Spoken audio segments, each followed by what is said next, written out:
Hello everyone and welcome to the channel. I'm Emmanuel, I'm a former Boeing 737 pilot and a member of PMDG's tech team. In today's video I want to talk about what I learned from PMDG's Universal Flight Tablet release. And do note that I'm saying what I learned because this is a video purely speaking for myself and my impressions and reading comments beneath my video and generally looking around the internet since the release of PMDG's Universal Flight Tablet. I do not speak for any entity in this video, so this is not the opinion of PMDG, this is not what PMDG might be figuring out internally in the aftermath of the release, this is purely my personal opinion. Alright, so, as an airline pilot, when we go through a situation that doesn't end exactly as we expected it to end, then in the aftermath we will sit together and we are going to analyze, alright, so what exactly happened that made the situation's outcome different than what we expected? Was the personal situational awareness maybe not correct, or were the expectations or the basic expectations you have on the topic you're dealing with not correct, or what exactly happened? And this is what I want to do with this video. And just to add it straight from the beginning, this is not kind of an apology or something. I'm sure there will be people on the internet saying like, oh, that guy realized he failed and now he's apologizing and begging for viewers or anything. Nope. If that is your personal perception, then so be it, but the video is really just the analysis that I just talked about. This is the very same we would do after a flight. So, as they say, you can only learn from things if you actually think about them. But okay, let's start from right here, knowing that not everybody is going to appreciate it, but honestly, I don't really care. Alright, so what were my personal expectations then for the Universal Flight Tablet? Well, on the real-world electronic flight bag, there are three basic things, four if you want, that I use as a pilot, and the PMDG has three of them. The three more important ones, if I may say so, at least for flight simulation, certainly. So, it has performance, charts, and the flight plan viewer. Those are the three important things that I need from an electronic flight bag in order to conduct my flight. The fourth one that I just talked about is a document viewer and the ability to read your manuals in the flight. For example, the Flight Crew Operations Manual, the QRH, or the Operations Manuals Part A, B, C, D. Now, since manuals are something that the flight sim community generally doesn't care about too much, at least I barely saw any complaints about manuals when developers released really lacking ones, and I'm not saying any names over here. Well, the three important things were in there, so I thought like, well, okay, so it's not perfect yet, there is things that's still to be added, but overall it has to be a very good version 1.0 release. Well, truth is, I couldn't have been wrong any further. Now, people often talk about loud minorities and silent majorities, so I thought like, okay, I'm just going to do a little poll and see what comes out from it. And, well, this is what comes out of the internet community, but we'll talk about that a little bit later.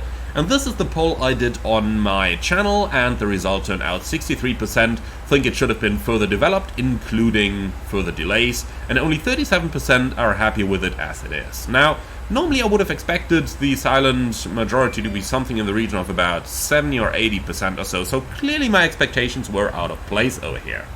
Now, going over the different comments underneath my videos, it turns out that most people seem to be unhappy about the fact that the options menus are not currently available in the Universal Flight Tablet. So, with options, obviously, I do mean those menus we've got down here in the FMC, the PMDG setup, and the FS actions. Now, indeed, they are not available at the moment. They were announced about a week prior to the release for coming as an additional update, but it looks like the community does not really agree too much with that and rather have them immediately. Now that raises the question, in my opinion, of what exactly does the community actually look for? Under my previous like 600 videos or so that are released since I created the channel, I had the impression that most people were about realism and about, okay, if I can fly the airplane the very same way that a real-world pilot would fly them, then I'm happy about the product. Well, Turns out I've been rather wrong about that. The following is absolutely not an insult, even though I know some people feel insulted when I use the word game. However, it does seem like the gaming aspect in flight simulation is more important than I personally expected. Now, the gaming aspect, with that I basically mean that things need to be looking a little bit more bling bling, and that, well, things like options should be available on the electronic flight bag as well. Now, thinking about it in the aftermath, well, I didn't expect those options to be important because I never used them on those aircraft that have them, and, well, to be totally fair, in the real life, obviously, we don't even have them. However, seems like that is a rather high priority for the community, so certainly something to take into account for future things that I might be working on. So, in that point, lesson is learned.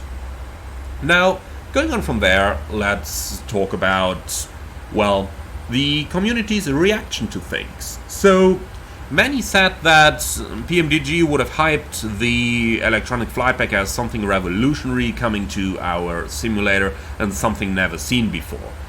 Now, sure as beep, I never read their previews in those ways, and I never expected the community's expectation to be that high. However, as we've seen with some other releases, like for example the E-Jets, it can be quite easy for the community to talk themselves into something that the developer has not necessarily meant that way. Now, we could obviously talk about the hints that people are giving.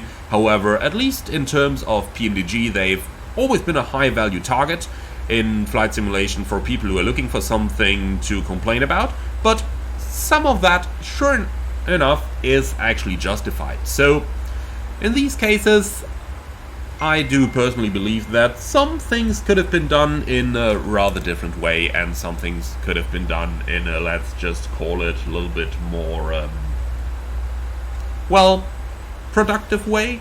It does seem to me in the aftermath that the technical aspects from why a delay is occurring are rather hard for the general community to explain, and as much as the developers might be trying to explain those, it will always have a rather overwhelming part in the community who just don't understand it, and thereafter just replays, so just another empty update, and, well, they probably don't even mean that just to brag about something or just to complain about something, but they actually mean it as in, well, I don't understand the contents of these updates.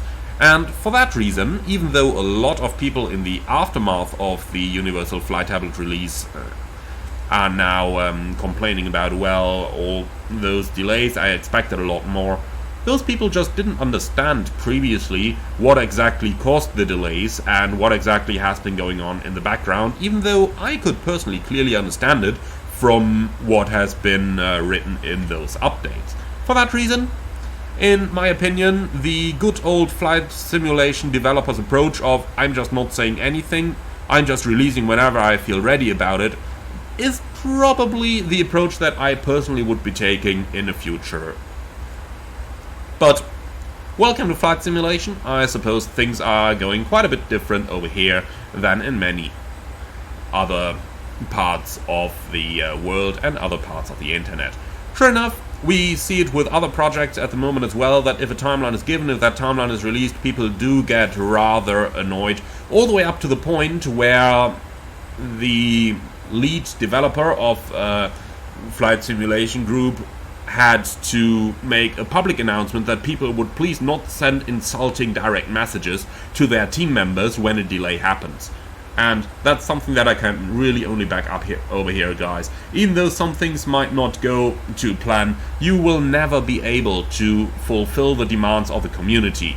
There is a nice saying in development that goes like, well, you want something good, fast and cheap?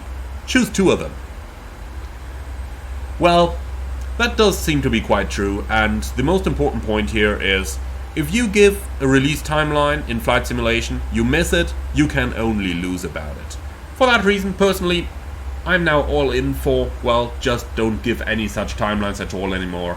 And people will be unhappy, they will be likewise unhappy when timelines are given and missed, so whatever you do, that part at least, you just can't get right. Alright, so that is a basic little summary of what I took away from the PMDG Universal Flight Tablet release. I'm looking forward to your opinion on that, guys, and do let me know in the comments as well if you think there is some more to it. Looking forward to read that. In the meantime, if you did like this video, then don't forget to leave a like over here as well.